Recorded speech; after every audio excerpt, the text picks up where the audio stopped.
Hello friends, welcome back to my channel. Today we are going to discuss about the preamble of our constitution, right?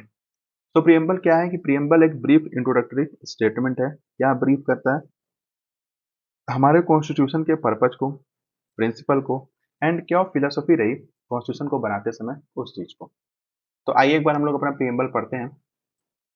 We the people of India, having solemnly resolved to constitute India into a sovereign socialist secular democratic republic and to secure to all its citizens justice economic and political, liberty of thought, expression, belief, faith and worship, equality of status and of opportunity, and to promote among them all fraternity, assuring the dignity of the individual and the unity and integrity of the nation. In our Constituent Assembly, this 26th day of November 1949, do hereby adopt, enact and give to ourselves this Constitution. तो ये हमारा preamble रहा। कभी कभी क्या होता है कि जब आप जज के सामने जाते हो या फिर कहीं पे भी जाते हो, क्योंकि प्रियम्बल जो है वो कहीं ना कहीं हमें ये बताता है कि हमारा कॉन्स्टिट्यूशन जो बना है वो किस बेस पे बना है, राइट? तो कभी कभी जैसे मैं लॉ के बैकग्राउंड से हूँ, तो कभी कभी जज के सामने मैं गया हूँ और बहुत सारे मेरे फ्रेंड्स भी गए हैं। तो उनका पहला क्वेश्चन ये होता है कि आपको प्रियम्बल ऑफ द कॉन्स्टिट्यूशन याद है कि नहीं। वो पूछे भी हैं। ये रियल लाइफ इंसिडेंट है। जब हम लोग डिस्ट्रिक्ट कोर्ट में गए थे विजिट के लिए, तो हम लोगों से पूछा गया था प्रियम्बल ऑफ द कॉन्स्टिट्यूशन, तो मोस्ट ऑफ द स्टूडेंट्स ने बताया भी था, राइट? तो ये as a citizen of India you should know, right? Constitution किसने ड्राफ्ट किया था? Doctor Bhimrao Ambedkar, right?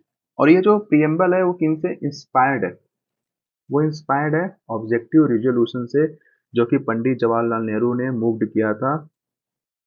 किस डेट को? 13 दिसंबर 1946, जिसको अडॉप्ट किया गया था bye constitution assembly 22 Jain of 1947, right? उसके बाद हम आते हैं, सारी चीजों के बारे में डिस्कस करते हैं। ये इंट्रोडक्शन हो गया, ठीक है। Objective resolution moved by Pandit Jawaharlal Nehru, 13 दिसंबर को मूव किया गया था। उसके बाद मतलब पंडित जवाहरलाल नेहरू के द्वारा ऑब्जेक्टिव रिजोल्यूशन को 13 दिसंबर 1946 को मूव्ड किया गया था, मतलब लाया गया था, ठीक है। लेकिन कॉन्स्टिट्यूशन असेंबली के द्वारा इसे अडॉप्ट कब किया गया था? 1947 में, ठीक है। और कहीं ना कहीं इन्हीं सब चीजों के बेसिस पे हमारा फंडामेंटल राइट और डीपीएसबी भी बनाया गया, ठीक है। अब आते हैं nature and status of preamble में, ठीक है। तो सबसे पहला क्वेश्चन ये उठता है कि क्या प्रियम्बल कॉन्स्टिट्यूशन का पार्ट है? तो प्रियम्बल कॉन्स्टिट्यूशन का पार्ट नहीं है। ये किस केस में बोला गया था? इन री बेरोबेरी यूनियन केस 1960 में बोला गया था। सुप्रीम कोर्ट ने ये बोला था कि preamble is not a part of the constitution. लेकिन इसको ओवर रूल्ड किया जाता है किस केस में? Kesavananda Bharati versus state of Kerala 1973, कि preamble is a part of a constitution and can be use to interpret ambiguous provisions, right? और फिर इसी चीज को रीअफर्म किया जाता है by supreme court in case of LIC of India versus consumer education and research centre 1995।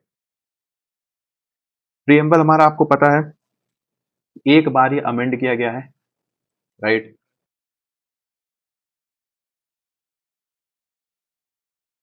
वो किस कॉन्स्टिट्यूशन अमेंडमेंट में? 42nd 42nd अमेंडमेंट कब हुआ था? 1976, राइट? और इस अमेंडमेंट में कौन कौन से वर्ड लाए गए थे? अभी आप नीचे पढ़ोगे तो socialist, secular and integrity word को क्या किया गया था? ऐड किया गया था हमारे प्रियम्बल में। 1976 जो अमेंडमेंट आया था वो इंट्रोड्यूस हुआ था इमरजेंसी के टाइम, राइट? जब PM हमारी थी इंदिरा गांधी, ओके। अब आते हैं कि हम लोग एक एक कॉन्सेप्ट के बारे में डिस्कस करते हैं कि एग्जैक्टली ये जो वर्ड्स हैं, यहाँ पे जो वर्ड्स लिखे हुए हैं, इनके मतलब क्या है, ठीक है। तो पहले सोवरेन स्टार्ट करते हैं। सोवरेन शब्द का मतलब क्या होता है? सोवरेन शब्द का मतलब होता है किसी भी एंटिटी के पास absolute and independent legal authority है कि वो अपने टेरिटरी के ओवर रूल कर सकता है। ये हो गया सोवरेन का मतलब, जो कि किसी के कंट्रोल में ना हो, किसी एक्सटर्नल अफेयर्स के कंट्रोल में ना हो और ना ही किसी इंटरनल अफेयर के कंट्रोल में, राइट। उसके पास सुप्रीम अथॉरिटी हो कि अपने एक्सटर्नल अफेयर के साथ साथ इंटरनल अफेयर को क्या कर सके, गवर्न कर सके, रन कर सके, वो होता है सोवरेन। सोवरेन शब्द का मतलब यही होता है। सोशलिस्ट शब्द का मतलब क्या होता है कि ऐसे पॉलिसीज जो पब्लिक के वेलफेयर के लिए बनाए जा रहे हो या फिर बनाए गए हैं, उसका उसका मतलब क्या होता है, सोशलिस्ट। सोशलिस्ट मतलब समाज के लिए, ठीक है। इकोनॉमिक सेक्टर में कोई मोनोपोली ना हो, ठीक है। सबको इक्वल अपॉर्चुनिटी प्रोवाइड की जाए, irrespective of the background, caste या फिर एनीथिंग। डिस्क्रिमिनेट ना किया जा रहा हो, सबको अपॉर्चुनिटी प्रोवाइड किया जा रहा हो in education sector, health sector and employment sector, right. Social and economic justice की बात करता है सोशलिस्ट हमारा, ओके।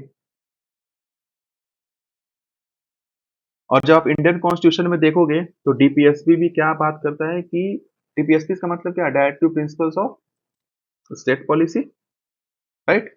तो स्टेट के द्वारा कौन से ऐसे ऐसे पॉलिसीज को लाया जाए जिससे कहीं ना कहीं हमारे पब्लिक को फायदा हो, लोगों को रोजगार मिले,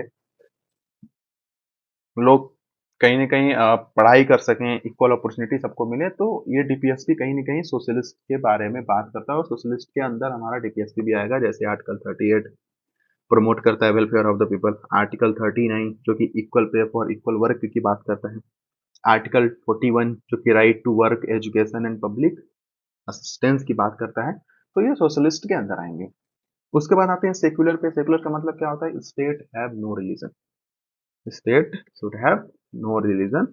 और ये पार्ट ऑफ बेसिक स्ट्रक्चर है और ये कब बोला गया था, केशवानंद भारती के केस में, ठीक है। सेक्युलर का मतलब ये भी होता है कि स्टेट जो है वो इंडिविजुअल के बिलीफ को, फेथ को रिस्पेक्ट करे। जैसा कि हमारे फंडामेंटल राइट में भी है फ्रीडम ऑफ रिलीजन, राइट, जो कि आर्टिकल 25 टू 28 है ना। 25 जो कि बात करता है right to freedom of religion, but state can impose restriction in interest of public opinion. मतलब आप अ, कहीं पे भी मंदिर बनवा रहे हो, कहीं पे भी मस्जिद बनवा रहे हो, कहीं पे भी चर्च बनवा रहे हो, वो ऐसे जगह बनवा रहे हो जो एक पब्लिक प्लेस है, राइट। तो वहाँ उन लोगों को कहीं ना कहीं दिक्कत होगी, पब्लिक को। जब पब्लिक को दिक्कत होगी तो स्टेट रेस्ट्रिक्ट कर सकता है आपको, ठीक है।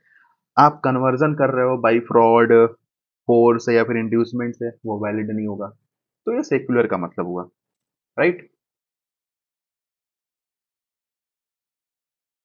डेमोक्रेटिक का मतलब क्या है, डेमोक्रेटिक का मतलब हम बचपन से ही पढ़ते आ रहे हैं, बचपन में बहुत डेमोक्रेसी का मतलब बहुत पहले पढ़ा था, rule by the people, of the people and for the people. लेकिन अब थोड़ा इसको अपग्रेड करते हैं, उसका मतलब ये हो जाएगा कि people are free to elect their representative. Democratic का मतलब ये होता है जहां पे मेजॉरिटी रूल करते हैं विथ माइनॉरिटी राइट। मतलब अब डेमोक्रेसी में क्या होता है, आप एक पर्सन को आप इलेक्ट करते हो, ठीक है, जो कि आपको रिप्रेजेंट करता है। और जो मेजॉरिटी होता है वही क्या होता है, इलेक्टेड होता है आगे चल के, ठीक है। जो मेजॉरिटी में जिसको वोट मिलते हैं वो आगे चल के इलेक्ट होता है, राइट। लेकिन ऐसा इसका मतलब ये नहीं कि वो माइनॉरिटी या फिर माइनॉरिटी के राइट को क्या करे, डिप्रेशिएट करे, है ना। तो अगर majority rule with minority right, जो एक बैलेंस बनाता है समाज में। डेमोक्रेसी में ट्रांसपेरेंसी होती है, अकाउंटेबिलिटी होती है। अकाउंटेबिलिटी किसकी होती है, गवर्नमेंट की होती है। किसकी तरफ होती है, पब्लिक की तरफ होती है, कि अगर कोई भी ऐसा पब्लिक को हार्म हो रहा है किसी भी पॉलिसी से, तो गवर्नमेंट कहीं ना कहीं उसके लिए जिम्मेदार होगी, ठीक है। फिर रिपब्लिक पे आते हैं, तो रिपब्लिक का मतलब क्या होता है कि जो हेड ऑफ द स्टेट है वो एक elected representative of the people होगा। हेड ऑफ स्टेट कौन होता है हमारे इंडिया में? रेसिडेंट होता है। और यहाँ पे कोई भी हेरिडेटरी मोनार्क नहीं होगा। हेरिडेटरी मोनार्क मतलब कि हेरिडेटरी मतलब कि एक ही जनरेशन में, जैसे मान लो कि पहले के समय में क्या होता था कि बेटा उसका राजा बनेगा, बेटे का बेटा राजा बनेगा, बेटे का बेटा राजा बनेगा, तो ऐसे होता था कि उसी पूरे खानदान में ही कहीं ना कहीं वो चल रहा था कि नहीं किंग ये बने, किंग बनेंगे। लेकिन रिपब्लिक में ये नहीं होता। वहाँ पे जो हेड ऑफ स्टेट होते हैं वो पब्लिक के द्वारा, पीपल के द्वारा, पीपल ऑफ स्टेट के थ्रू क्या होते हैं? इलेक्ट होते हैं। ठीक है, जैसे कि हमारे प्रेसिडेंट हो गए आर्टिकल 52 टू 62, राइट। अब हम आते हैं इन सब चीज़ों, हाँ की कॉन्सेप्ट, हाँ बिल्कुल की सब की कॉन्सेप्ट के बारे में यहाँ पे सारी चीज़ें बताई गई हैं। आपको ये पीडीएफ मैं प्रोवाइड करा दूंगा डिस्क्रिप्शन में अपने, आप लोग इसको एक्सेस कर सकते हैं और यहाँ से सारी चीज़ें पढ़ सकते हैं।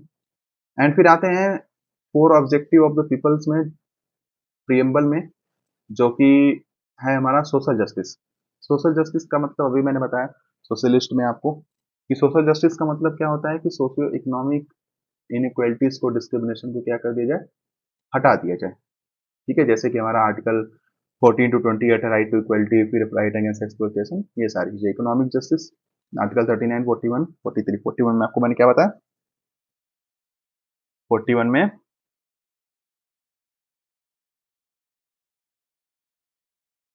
Right to work, education and public assistance, right. 39 में equal pay for equal work, ये सारी चीजें मैंने आपको बताया। Political justice means equal political right and opportunity to participate in governance. ठीक है, फिर लिबर्टी पे आते हैं, liberty of thought, expression, speech, ये सारी चीजें आ जाती हैं। तो आर्टिकल 19 हमें बताता है, फ्रीडम ऑफ रिलीजन बताता है। ठीक है, और आपको पता है Maneka Gandhi versus union of India में आर्टिकल 21 को बहुत ही ब्रॉडली इंटरप्रेट किया गया था, और आर्टिकल 19, आर्टिकल 14, 19, 21 को क्या बताया गया था? गोल्डन ट्रायंगल भी बताया गया था, है ना। इक्वलिटी का मतलब removing all forms of discrimination and ensuring equal opportunity for all citizen.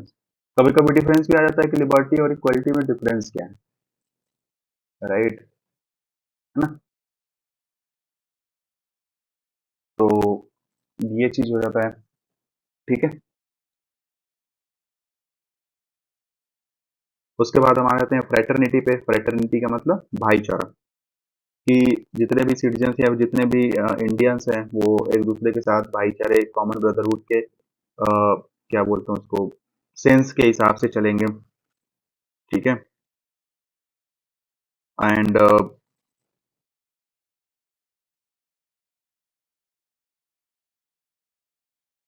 और इंटीग्रिटी शब्द भी ऐड किया गया था 42nd अमेंडमेंट में, जैसा कि मैंने आपको बताया। फ्रेटर्निटी अगर देखा जाए तो कहीं ना कहीं हमारा एक मोरल ड्यूटी बनता है। ठीक है, एक मोरल ड्यूटी बनता है कि भाई we have to support each other, है ना। फ्रेटर्निटी का मतलब एक मोरल ड्यूटी बनता है सपोर्ट करने का ईच अदर, कि भाई नहीं हम एक बराबर हैं, हमें एक दूसरे को सपोर्ट करना चाहिए, एक दूसरे के साथ आगे बढ़ना चाहिए। ठीक है, फ्रेटर्निटी कहीं ना कहीं भाईचारे का यही कॉन्सेप्ट हमारे समाज में तो यही है। ठीक है, उसके बाद लैंडमार्क केसेस में हम आते हैं। लैंडमार्क केसेस में जैसा कि आपको पता है,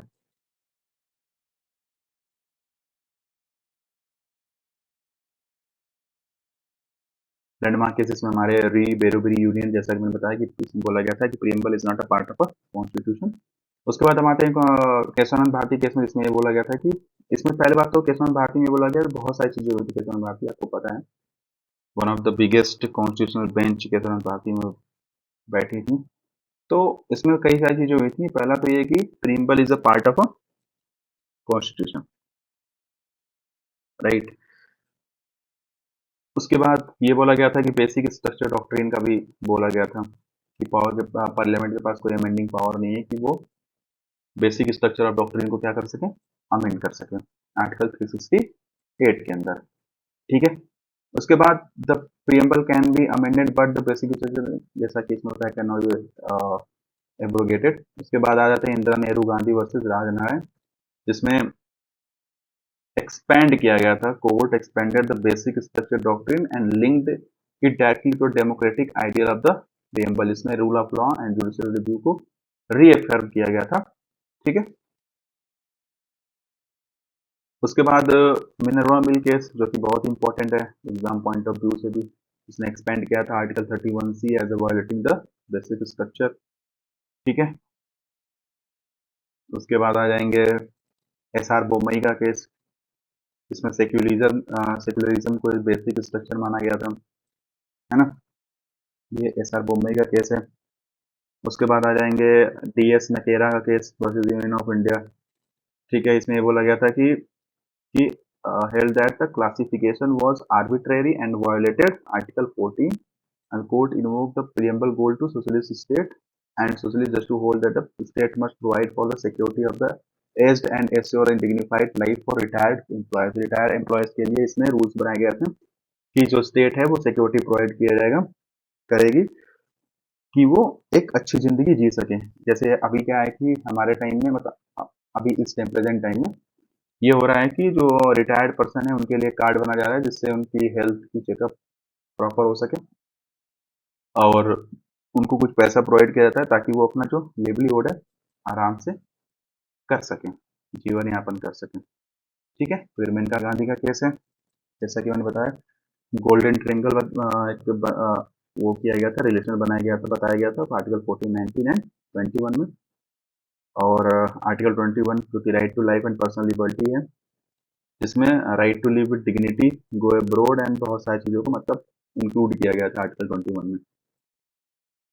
ठीक है, फिर इंदिरा सोनी का केस है वर्सेस यूनियन ऑफ इंडिया, जिसमें equality of status and opportunity की बात हुई थी और ओबीसी का रिजर्वेशन, जिसमें क्रीमी लेयर को एक्सक्लूड किया गया था। ठीक है, तो ये सारे केसेस हैं, आप एक बार पढ़ लेना।